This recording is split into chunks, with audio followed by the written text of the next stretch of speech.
Track 61, Student's Book, Unit 5, page 118, Exercise 1. What are human rights? A human is a member of the Homo sapiens species, a man, woman, or child. In other words, a person.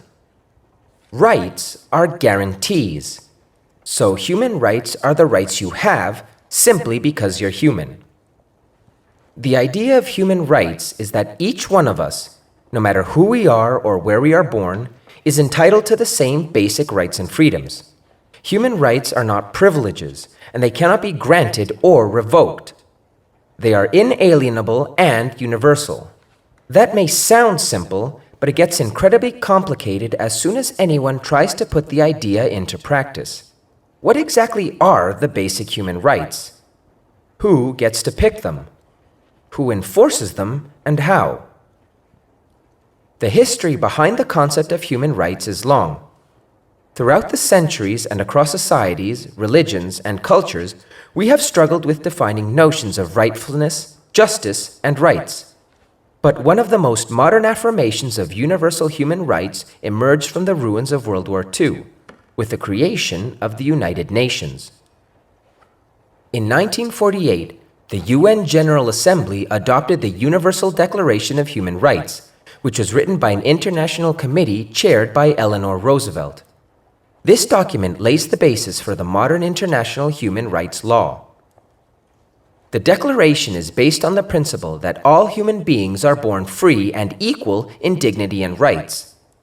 It lists 30 articles recognizing, for instance, the principle of non-discrimination and the right to life and liberty.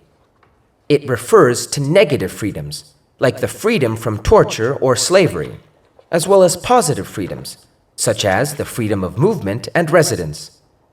It encompasses basic civil and political rights, such as freedom of expression, religion, or peaceful assembly, as well as social, economic, and cultural rights, such as the right to education and the right to freely choose one's occupation and be paid and treated fairly. In past decades, international human rights law has grown, deepening and expanding our understanding of what human rights are and how to better protect them. So, if these principles are so well developed, then why are human rights abused and ignored time and time again all over the world? The problem, in general, is that it is not at all easy to universally enforce these rights or to punish transgressors. Even though the Universal Declaration of Human Rights is highly authoritative and respected, it is a declaration.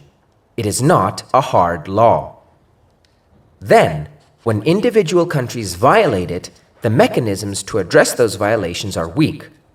So, although the main bodies within the UN in charge of protecting human rights monitor and investigate violations, they cannot force states to change a policy or compensate a victim, for example.